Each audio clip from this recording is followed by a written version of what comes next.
এখানে আমি জঙ্গলে এসেছিলাম, এসে দেখতে পেলাম একটা গাছ যেটাকে লজ্জাপতি গাছ বলে। আসলে মহান প্রভুর প্রাকৃতিক দৃশ্য বা মহান প্রভুর এমন কিছু রয়েছে যেগুলো আমরা কখনো দেখতে পাইনি।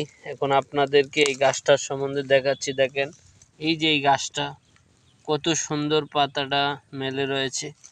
আস্তে একটা হাত লাগাবো, সাথে সাথে পাতাটা সে আস্তে হয়ে যাবে। গাছ যে জীবন্ত, এর থেকে আর প্রমাণ পৃথিবীতে কিছু হতে পারে না। এই দেখেন, দেখেছেন? আরেকটা জিনিস আপনাদেরকে দেখাচ্ছি। দেখেন, আমি এটা হাত দেব, এটা আস্তে আস্তে, এই দেখেন, এই দেখেন, আমি এগুলো হাত দিচ্ছি, এই দেখেন, সে লাগে মরে যাচ্ছে। এই দেখেন, আল্লাহু আকবার, আল্লাহ মহান, আল্লাহ শ্রেষ্ঠ।